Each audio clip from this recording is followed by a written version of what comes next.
My name's Cade Twist. I'm Cherokee. I was raised in Bakersfield, California. My family's from Northeast Oklahoma. Thank you. I'm Raven Chacon. I grew up in Chinle, Arizona on a Navajo reservation, and I live in Albuquerque, New Mexico. My name's Cristobal Martinez, and I'm from northern New Mexico. I'm mestizo, and grew up in a little pueblito called Alcalde, New Mexico. I think your name, especially for an indigenous artist collective, is really provocative, exciting, different. And I'd like you to tell me where it came from. If you talk to my wife, Andrea Hanley, she'll say that she named Postcommodity.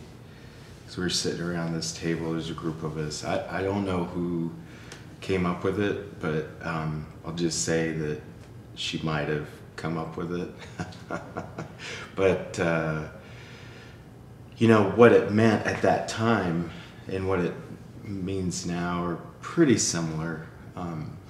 She was referring to the beyond the commodities, beyond, as a way of thinking beyond what is the existing contemporary indigenous discourses, moving beyond those, conceptually, aesthetically. But it's also a term that's used in cultural anthropology for the transformative experience that individuals have with products. Especially beyond the intended lifespan of products. And then it's also a term, an economic term for post-commodities or traded internationally. So it's kind of loaded. It can be positioned in a variety of ways, but possibly right in the middle of all three. And there's another one too, and that's in the United States. If you live on a reservation, you're able to get commodities, there's like powdered milk and, cheese and flour, and those very basic ingredients, with this white label, black and white label, very generic. And, you're able to go pick those up and get those for free and live off those, As part of treaties? I suppose so, but it's supposed to be, and you're supposed to get health care, but you get the very minimum of that, and so there's a little bit of humor in there with the name too, that maybe we're able to move away from that a little bit and try to make a living being artists. Yeah, and I think of these white foods, it's sugar and flour, and I feel like there's another one in there, but have given rise to high rates of diabetes and diseases in our communities. And so when I think about what you both said about commodities and post-commodity makes me think of the future, makes me think of a time when people's relevancy or value is no longer judged by their capacity to consume. That's what I feel, and that's exactly how it feels to me. Yeah. That term. Yeah. With all that richness that you described as well, but you just nailed why it excited me so much, I think. And then there's the academic slang or jargon, post this, post that, and it's just a way to riff on that or hack that a little bit, reposition it. I'd like to hear you, you have covered it a bit, but I'm going to tease it up, push you a bit more, is sort of why was that so different for a native collective to use a word like that? Or did you think that? I don't think there's any thought like that. Just wanted something that could do a lot like what you were saying, elicit someone's imagination to get them engaged and to, use that word as a tool, as an entry point into our work. you know, something that's not fixed, where there's one definition, one way of thinking about that word or its connotations, you know. Mm-hmm. Because it is a term of art that's used in a variety of very specific ways, you know.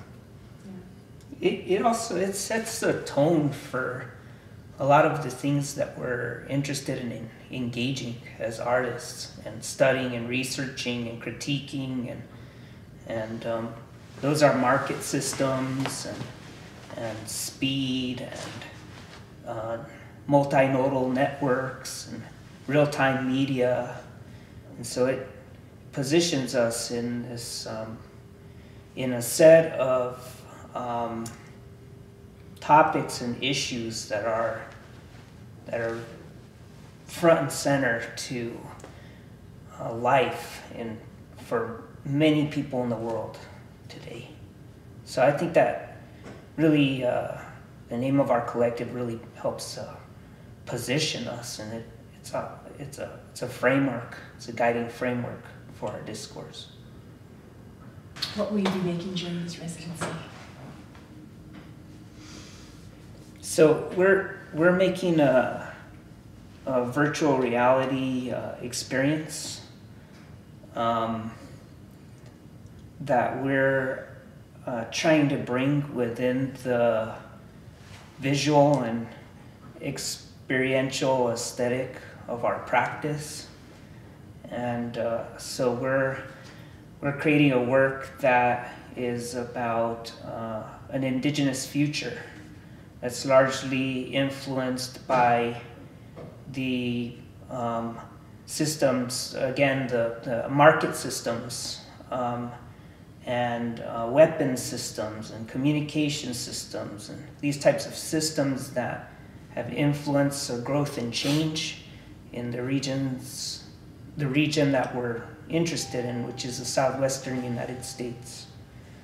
And so it's an interesting, working in virtual reality is an interesting problem space for us because it privileges the experience of the individual. Mm-hmm. And so we're doing a lot of work and thinking about how we broaden that experience to bring it into a community experience, or the idea that virtual reality or the consequences of virtual reality, the outcomes could be a shared experience amongst many, co-located in a space together.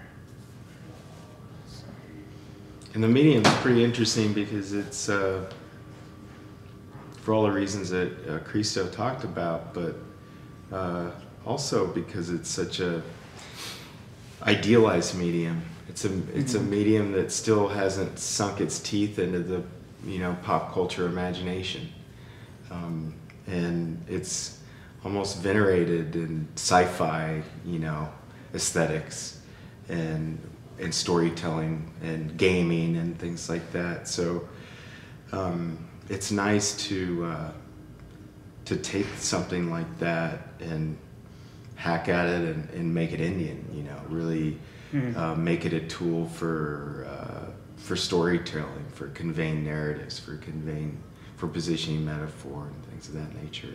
So that's the challenge, is so it's really great working with new forms of media to challenge ourselves as a group, to learn as a group, and to push storytelling in a new direction, to push art making in a new direction. Not like we're by any means the first to do this. We're about 15 years late for that, but 20 years, but it's still relatively a young medium, and it's one that you can start seeing its potential for mass communications, virtual meetings and things like that. So it's on the cusp of being fully commercialized and monetized and brought into productivity workflows. So it's nice to get at it before it's become a standard in that way, and to do whatever we can to just reposition it just a little bit so that there's space for artistic discourses. Brilliant. Yeah, it's kind of your pre-commodity here. One thing that's interesting about this project is that typically with our work, we tend to focus on the idea of a indigenous reimagined ceremony or sacred spaces, or mainly spaces where people come together to think about their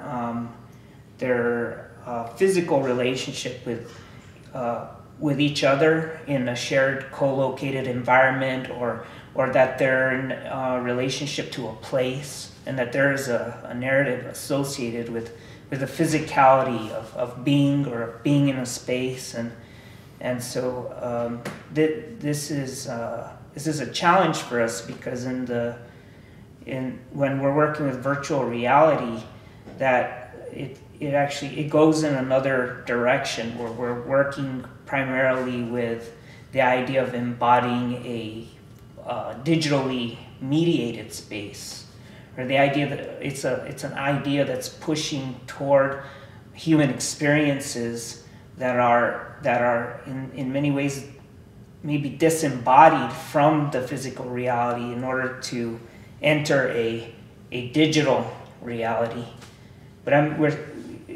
So there's interesting tensions in that, because we're still in our bodies and we're still in a physical space. I think that those tensions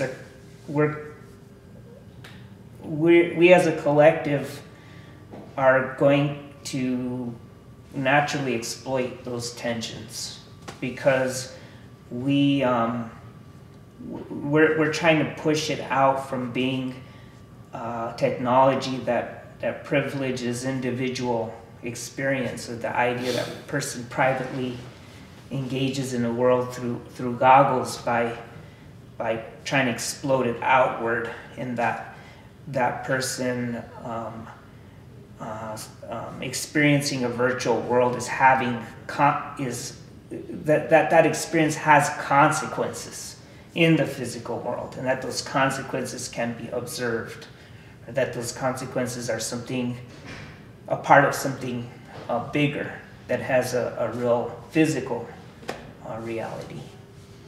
And I think in that way, it's almost like it's like meditating on what a experiential environment really means. It's almost a way of studying for creating an installation environment. Kind of like how writing a screenplay might be a way to study for writing a novel. This is a way of really thinking deeply about an environment, because you can step into that space as you're developing it. And when you go into an installation environment, you're kind of stuck with your game plan, that you've come to. I mean, you can make modifications on the fly, but for the most part, you're stuck with the framework you've brought to that space, and you're stuck with the physical space that you're working within, that you're transforming. Yeah. So there's that quality that really attracts me to the medium as well.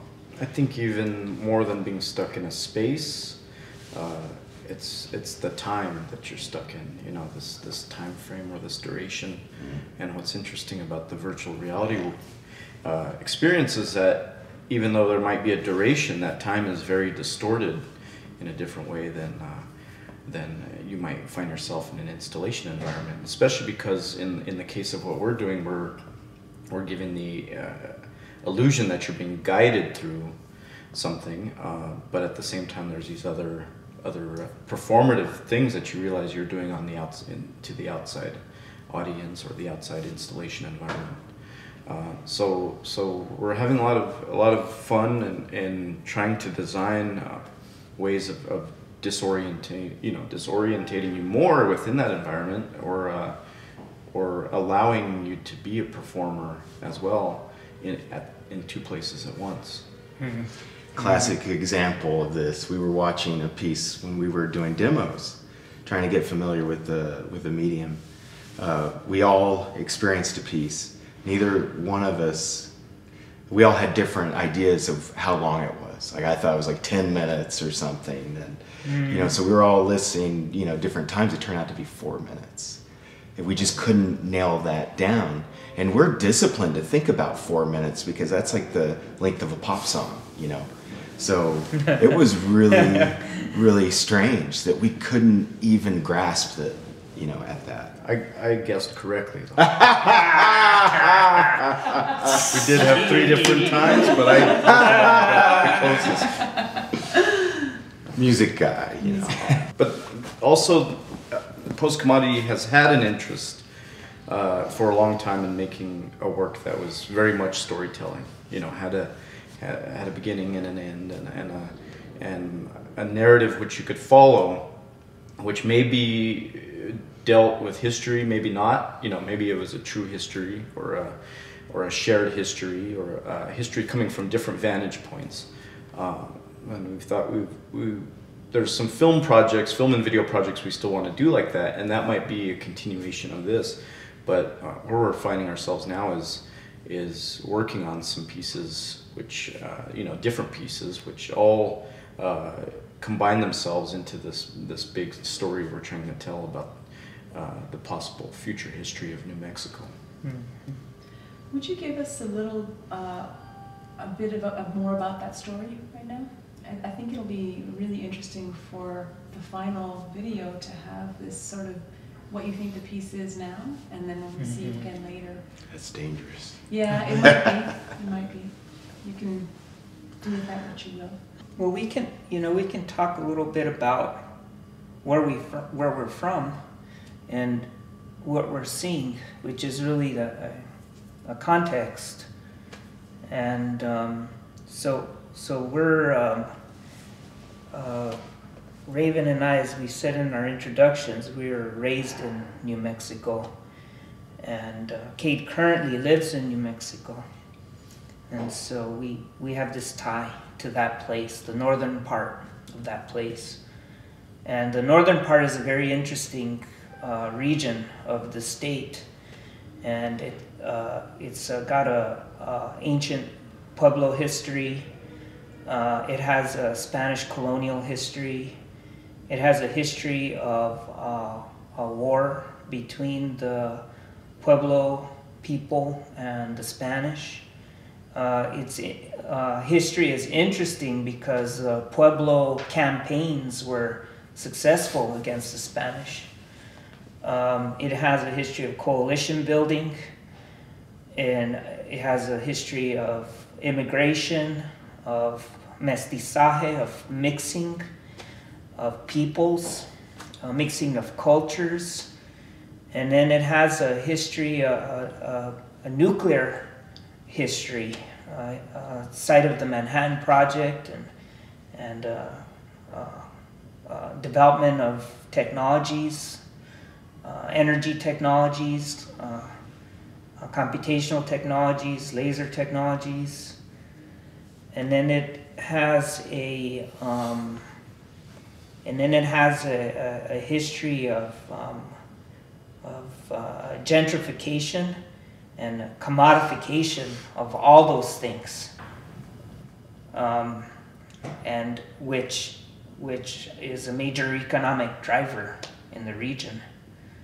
So it's a place of I think very great consequence to the broader world, but it's also a microcosm of tensions and struggles, and those tensions and struggles are in some cases very caused by elements that are situated in time. For example, a Pueblo culture in relationship to a culture of nuclear physicists, and how those things dialogue with one another.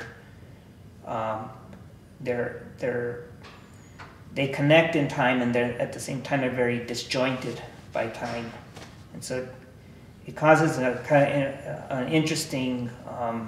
There's like a zeitgeist in that region that is unique, and so I think we're trying to capture a lot of that in this work. Yeah, I think another part of that too is the different spiritual worldviews that exist in the region. You have the indigenous traditions and ceremonial part of that. You have the way that the Spanish and the Catholic worldview has overlapped with that, and you have in some parts of the state you have a very odd New Age presence as well, which encroaches into these, but still tries to find I guess identity within that, even though it's kind of a minority of people who share that worldview, and then you have because of the occupation of a lot of people, at least in that area north of Santa Fe, those who are employed in good jobs come from a science background, you know. So having that worldview, not saying that isn't spiritual, but that's another part that complicates that. Not for better or worse, it's just it exists, you know. For me, working on this, it gets me thinking more about that and how that will become some kind of shared culture down the line in this area, you know, in this region. And what I think is really interesting about that, I mean, taking everything that Raven and Cristobal have said so far about New Mexico, think of it in a place with, you know, one of the smallest population densities in the lower 48, and one of the most economically challenged, especially northern New Mexico, where we're focusing the narrative on. There is no real economy. The federal government's the largest employer. You know, local government's the second largest. So you can see there's it's not that anything exists in a vacuum, but it exists at a slower velocity than what is happening, say, in Montreal, you know, where it's, you know, massive city and all those competing interests that are playing out in that massive city. All of that is disaggregated, slowed down, and at the end of the day, the land always wins, you know. And so being able to tell a story in that space allows us to, you know, critique globalism in a real subtle way, a real nuanced way, and being able to work with two guys that have deep roots in that area, you know, to drive a narrative, to come up with those nuanced ways of getting our story across. It's a rich opportunity for us, because like what Raven was talking about, we've been working on this idea of, you know, a longer form narrative, or, you know, the storytelling aspect, and thinking about, you know, larger video projects and things like that. And it's been a challenge for us to come up with a location. And all you have to do is think about home. So 2 of the 3, that is like in your blood, and I'm a new transplant, so at least I'm familiar with the areas now. But I'm becoming more familiar with them through their stories and their histories, and it's really giving me a deeper sense of knowledge, you know, about the place because of that. So it's a really great place for us to create. You know, I mean, there's a lot of comfort, and there's, you know, in that. So it's a great place to collaborate. Yeah, and it's also good, like Kate's talking about, what it's like to work with 2 people who are from there. And it's good to work with someone who has outside eyes too, you know. And he's becoming more and more on the inside as he lives more and more of his life in that region. But what you said is really powerful. The idea that in New Mexico, because of it doesn't have such a robust economic infrastructure, things tend to move slow. Yet at the same time that they move slow, in that exact place where things move slow, people are inventing things that make the world very fast. And those types of things are what would create a sense of interest. And although because you have those types of contrasts, there's a power and a privilege that gets associated with those things, and they have impact, and they're the things that force the kinds of transformations that Raven is talking about. The idea that this thing is changing, and it's going to lead to something interesting in the future. And those are the things we're theorizing in this work that we're doing with VR. So, and having said all that, one might not necessarily know that we're speaking about New Mexico when they experience this thing. We hope that the same story or the same experience, the same story that we're telling could be applied to other places. It could be hopefully applied to more regions up here in Canada. It could be applied to Mexico, other places in the Americas. While at the same time, maybe it's nowhere. It's a different planet. That's what's so neat about this the medium is that, and the premise for the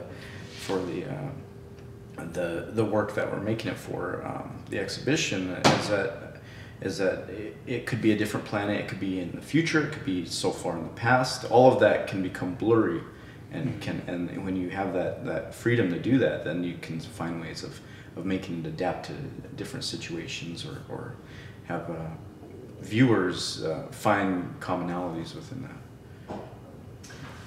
What is the future, in your opinion, of Indigenous art, sovereignty, ceremony, media?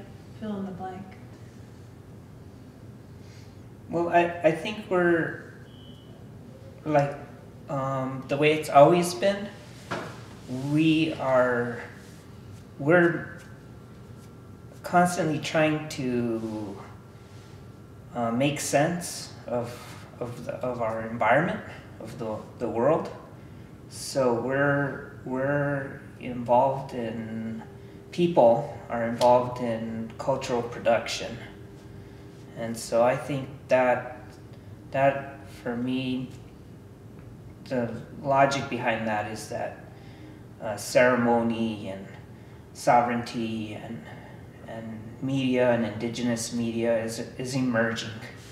That we're experiencing a time of emergence, and that's always been the case. But it goes back to what Cade was talking about earlier with velocity. I think that's happening faster than ever. I think that's what the difference is, that it's happening faster, and it not only in terms of the productivity, but the distribution is real time. It's lightning fast.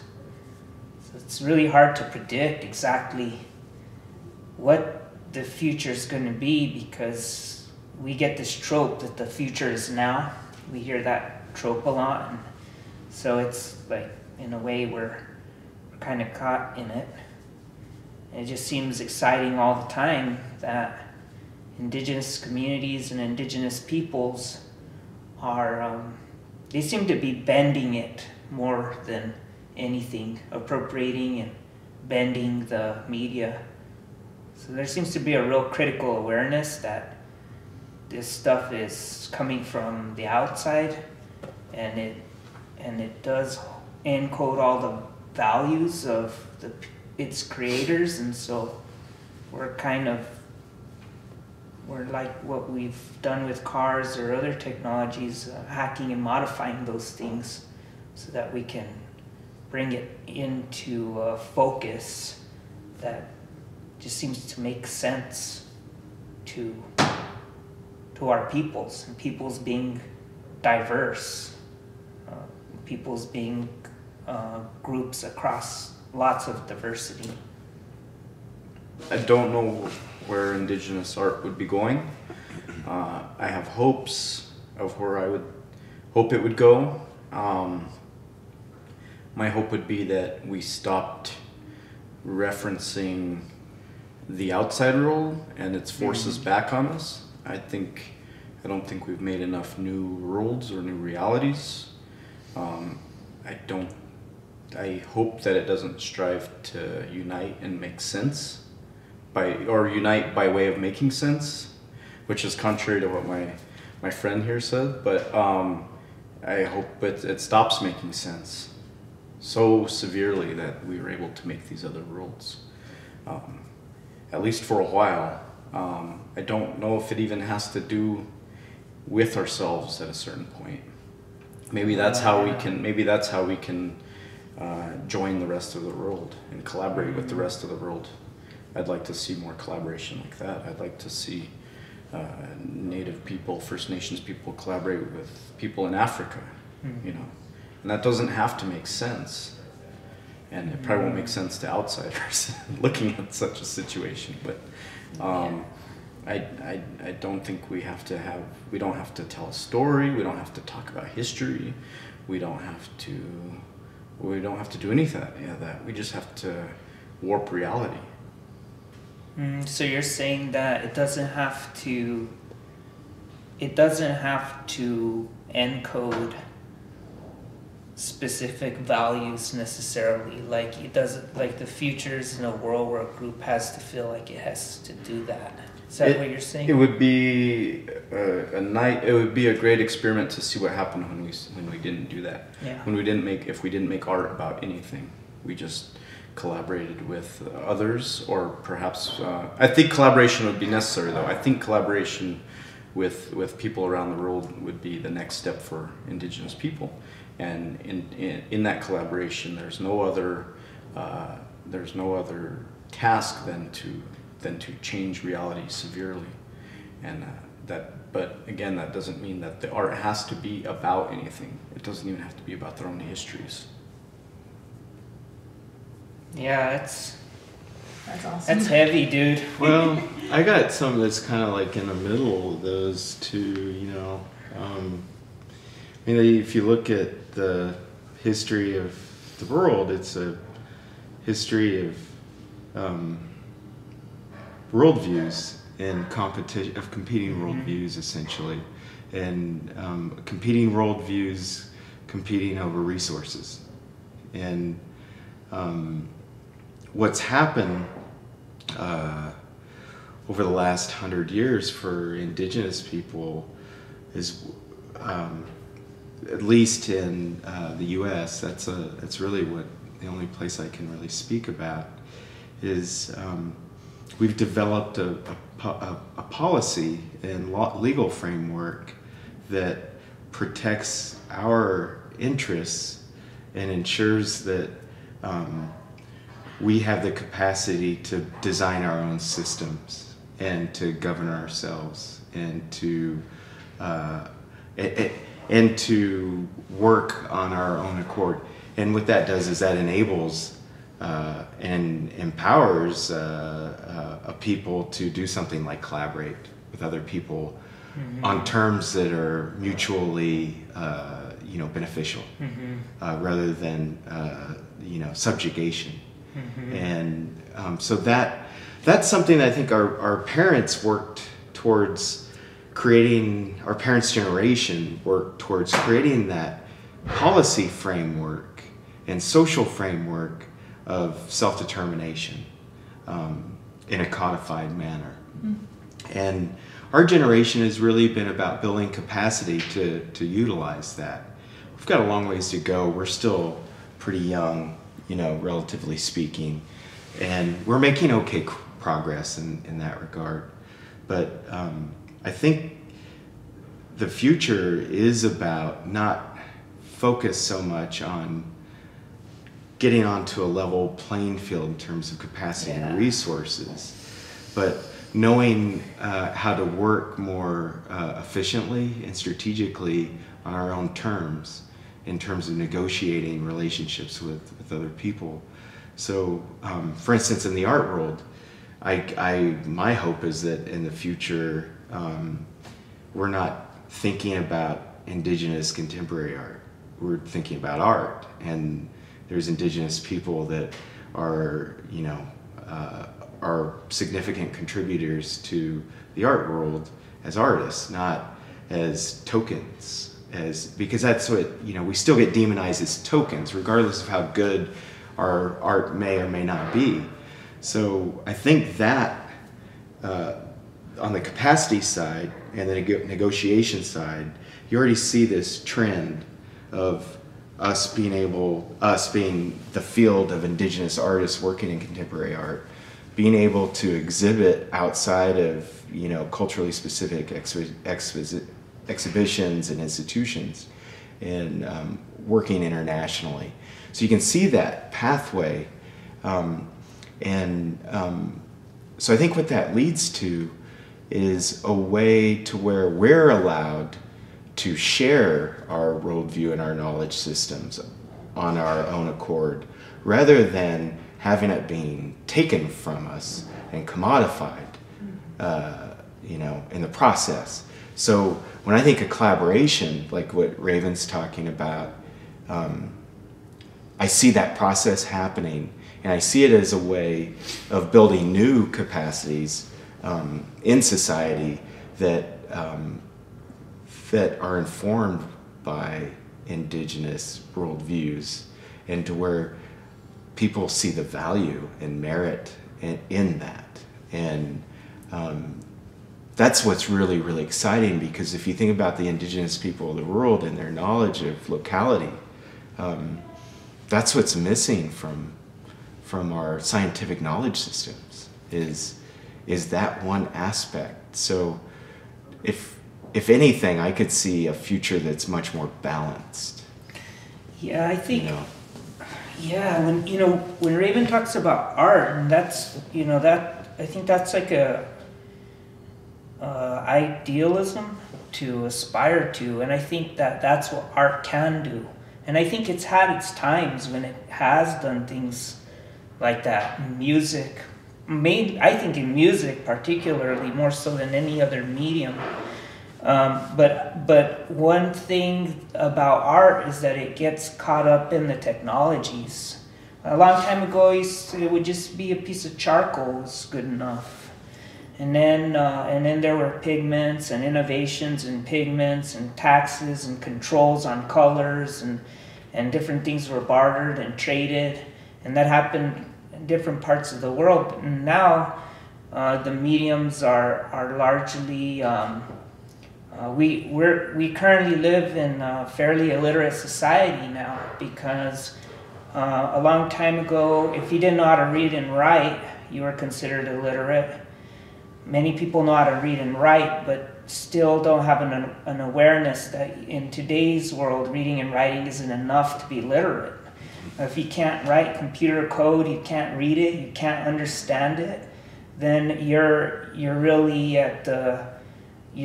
not able to, you're not a tool builder, you're a tool user. And you can be a tool hacker, and you can be a tool, you can modify the tools, and sometimes that's good enough to create the kind of equity that Kate is talking about, the kind of equity we'll need in order to aspire toward Raven's vision, which is really all our vision, really. I mean, I think humanity and us, we want to see that. We definitely want to see that for our people, too, because it means a much better place for our peoples, at least I think.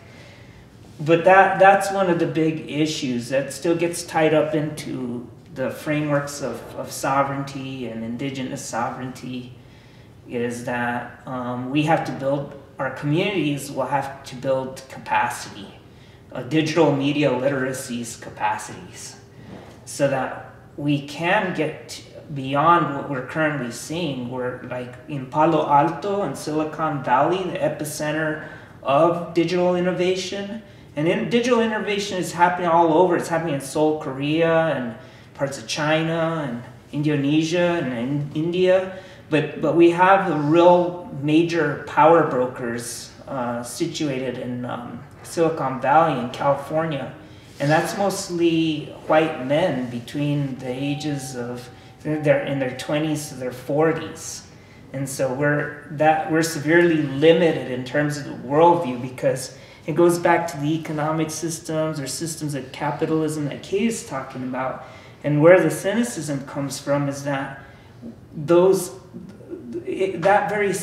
very limited and homogeneic worldview is being encoded in the designs of VR. It's encoded in the very linguistic representations that are in the lines of code. So we, in that respect, in terms of building that kind of equity, we've got a long way to go. We got a very long way to go. A long way, but the challenge will be, how does one maintain a worldview when a language goes away? And so that's going to be a real critical negotiation. Yeah. Is how do you maintain your worldview without your language? I mean, we have a number of tribes in the U.S. that still have a lot of native speakers, but it's just like a generation away from going away. And I know people have been saying that for a long time, and it's still hanging on for some tribes, but the majority of tribes don't have any real daily use of their language, and so how do you protect and keep a worldview? That's something that anthropologists struggle with, because language configures reality. So and the way reality is ordered, and so to me that's going to be a real fascinating dilemma, is keeping this sense of worldview, or what does that worldview become? Is there like a pan-global indigenous worldview, and are we reflecting back on our stories and lived experiences in another person's language? Mm-hmm. But does that prevent us from being able to still reflect back on our stories and histories? I think it's possible to maintain a worldview without a language. So I think some people might strongly disagree with that, and I would probably argue that yes, I agree with you, but I mean, there's no hard set fast rules about that, but that's where the battle is, but that's also our greatest hope for sharing. So if we lose that, our worldview, there will be no negotiation. We'll be fully subjected. Yeah, I think we can... That balance won't exist, I think we can hack a language. I think we create dialects all the time, right? Like, we were talking about lowriding and pachucos or cholos or lowriders, and in that community there's a dialect, there's a way of speaking. It's a mixture of English and Spanish and Nahua and made up words and mashing them all together. So you have like a native language, and then two European languages, and then lots of made up stuff, and through that the people have been able to create a discourse that's responsive to a way of being, or a way of being in the world, worldview. So we'll always find a way. I think there's lots of opportunities for us to find a way. Because I know lots of Cherokees and Navajos that speak their language, but there's lots that don't. And I know a lot that don't, that are still really old school, that really adhere to that worldview that is a part of their heritage and their history and lineage. And so that's where I base my assumption. I know a lot of Johns that don't speak Navajo, but I'm always optimistic about that type of stuff. The future of indigenous media will have syntax in native languages. Like the Cherokee Nation is got a Cherokee syllabary, and you can when you, for example, if you buy a brand new computer, Apple computer, and you have to determine what language you want your OS to be in, you go and you find all these nations that are typically tied to imperialism or have an imperial foundation or history, and then in the middle of all of that is something refreshing, different, and that's that you can select Cherokee as your OS language, and so that means you can compute to some degree in the Cherokee language. So the next logical step is to begin to create computational languages that are using indigenous words, indigenous languages. And so, yeah, I just think, we just need to take it. It's bendable, it's malleable, and we just need to build those capacities, and it'll take some time, but I think we're on the path.